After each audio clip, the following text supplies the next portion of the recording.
Kalau kita lihat Katekismus Gereja Katolik artikel 2559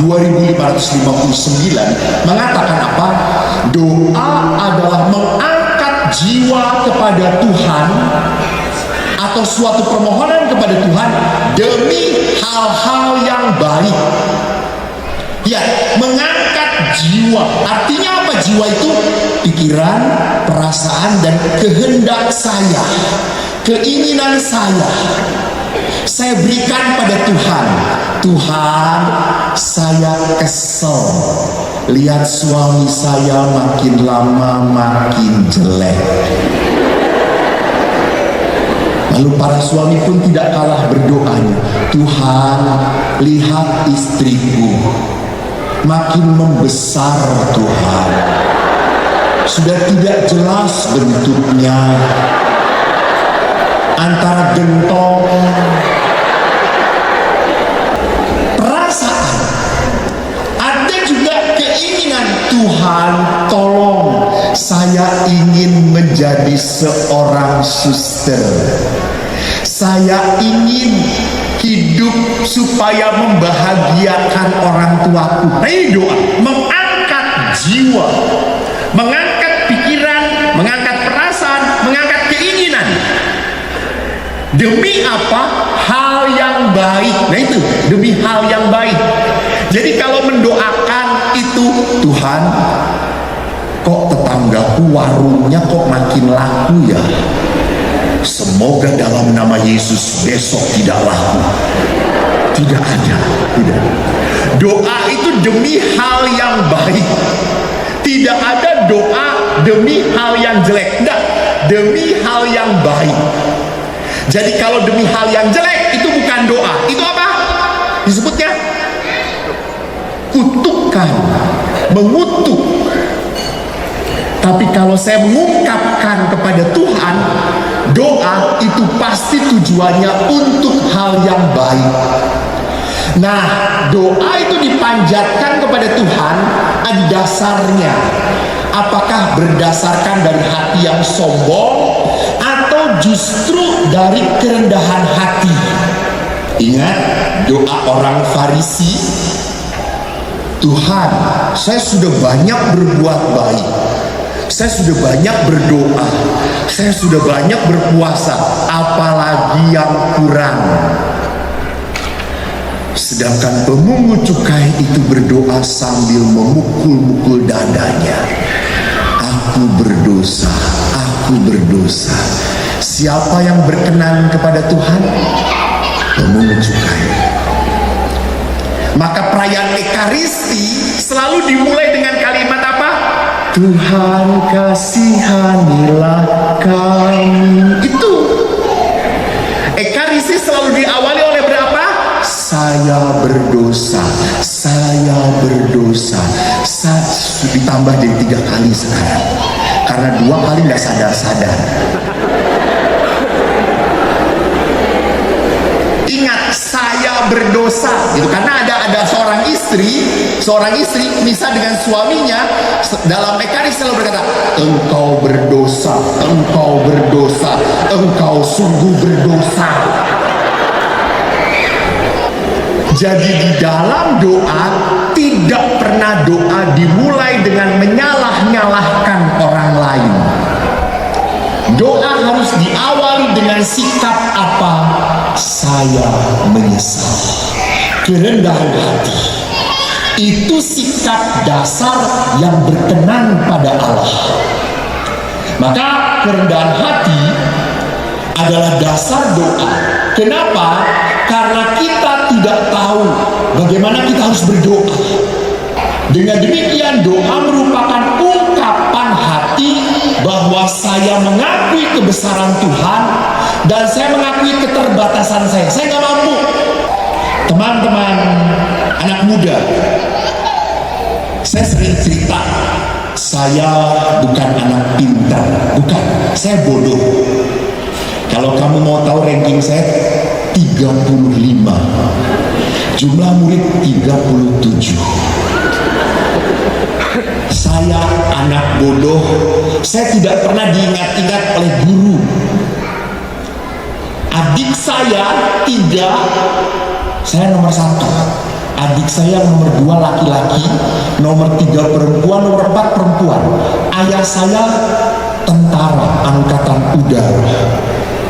Ibu saya bidan di rumah sakit bersalin. Ayah ibu saya punya 4 anak dan 3 anaknya pintar. Karena mereka sekolah selalu rankingnya 5 besar. Dan anak pertamanya 37 besar. Saya bodoh. Saya tadi kemarin ditanya oleh panitia, Romo, kenapa kok Romo ingin jadi pater, ingin jadi pastor? Saya sejak kecil ingin jadi pastor. Saya kalau ditanya, saya pernah waktu TK, kan anak-anak TK sama gurunya, ayo anak-anak maju ke depan, cerita, kamu mau jadi apa ya? Lalu temanku, aku mau jadi tentara. Tepuk tangan semuanya. Lalu satu lagi, aku mau jadi dokter. Tepuk tangan. Saya maju. Eko, aku mau jadi pastor. Semua diam. Sampai ibu gurunya ngomong, Eko ulangi, yang sadar ya nak. Saya kembali lagi ke tempat duduk, saya datang lagi. Sampai guru berkata, tarik nafas dulu ya kok. Ya Pak Guru. Ya mulai, aku mau jadi pastor. Semua diam lagi. Satu teman saya langsung teriak, ih homo, nggak kawin, homo. Itu teman yang ngomongin saya seperti itu sudah mati sekarang.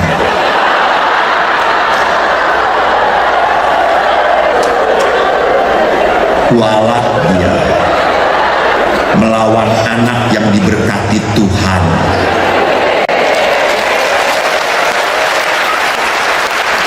Anda yang tepuk tangan lebih diberkati Tuhan. Yang menyusul tepuk tangan bohong.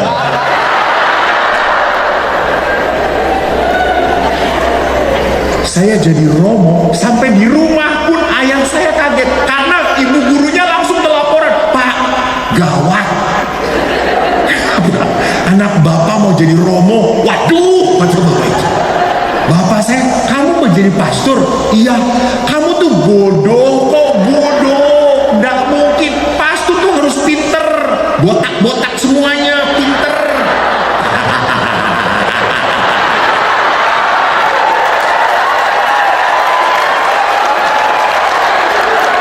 Botak lambang pinter kan, berarti otaknya dipakai gitu namanya. Maaf nggak nyindir, pas nggak nyindir. Saya memuliakan pastor gitu ya. Ayah saya berkata, kamu itu bodoh. Saya sampai biarin kok mau jadi pastor, biarin untuk menjadi pastor. Nggak mungkin, kok susah, sekolahnya berat. Lama-lama saya jengkel. Saya berkata, biarin, nanti Eko kalau sudah jadi pastor khusus untuk orang-orang bodoh, kata saya. Dan Tuhan mendengarkan doa saya, saudara-saudara. Terima kasih, Anda setuju, Anda bodoh.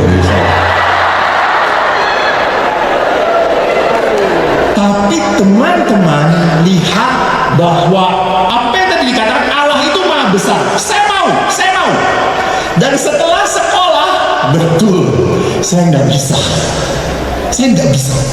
Pelajarannya susah. Dan saya sempat 2 kali mau dikeluarkan dari seminari, bukan karena saya jatuh cinta. Oh tidak. Saya VUTW, pria unggul tanpa wanita.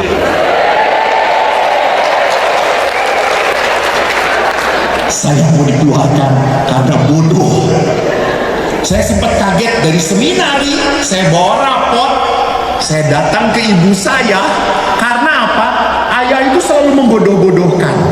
Yang membela saya siapa? Ibu. ibu sayang dengan Eko. Ibu sangat percaya Eko jadi pastor, jadi pastor. Ibu selalu berdoa. Sampai kalau ayah berkata, kamu bodoh, kamu bodoh, ibu langsung memeluk Eko dan berkata, kok enggak apa-apa. Harus ada yang bodoh supaya ada yang pintar.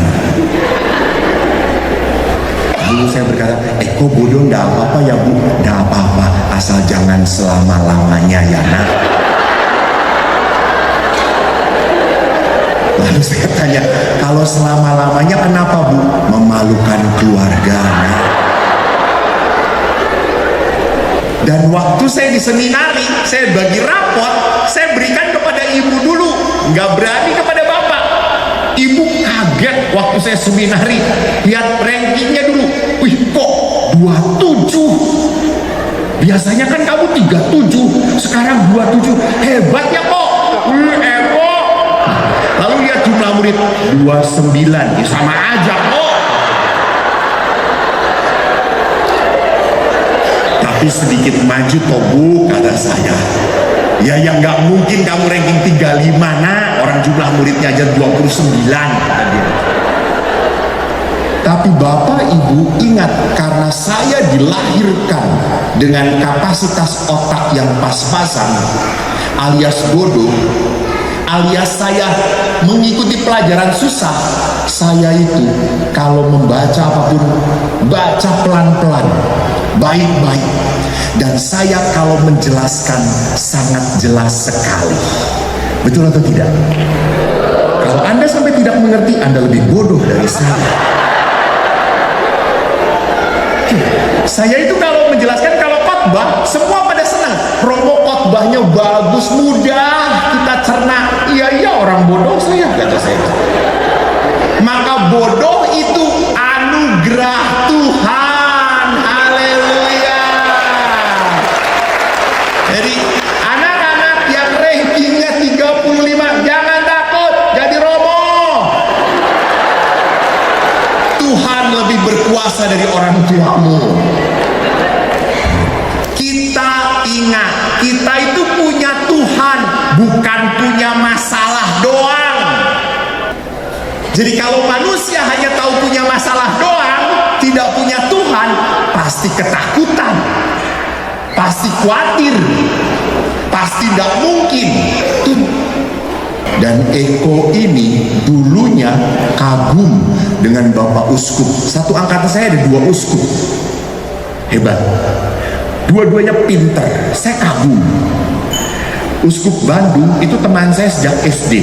Pinter sekali. Kalau mau ulangan, saya ambil buku, saya tanya. Dia bisa menjawab titik komanya juga percis.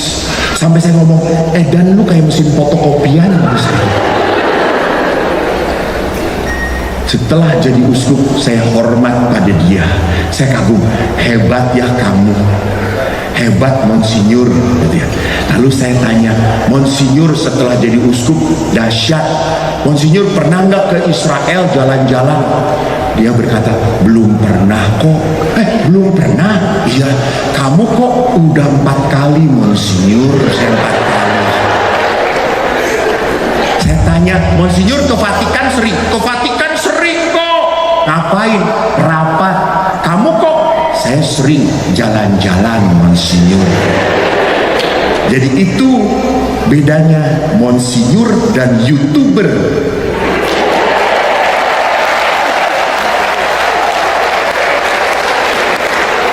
Lihat apa yang saya mau katakan.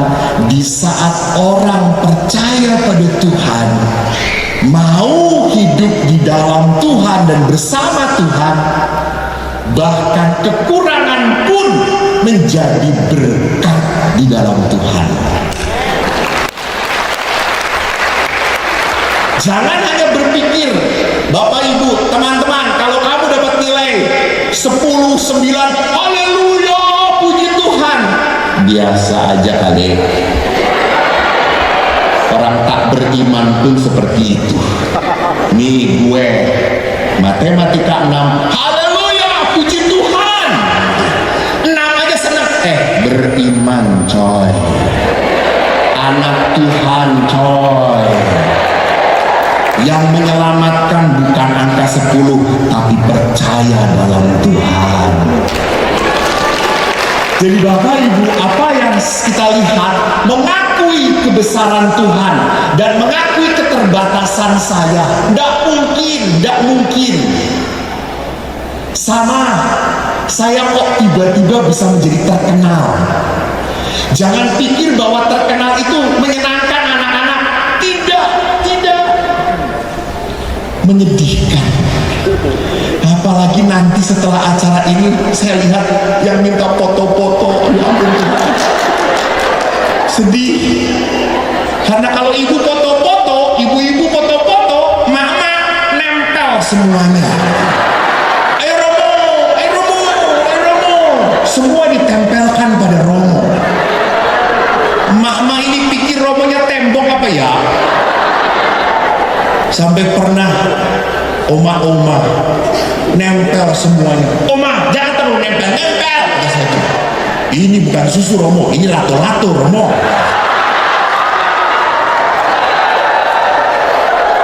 Anak muda, jangan berpikir macam-macam.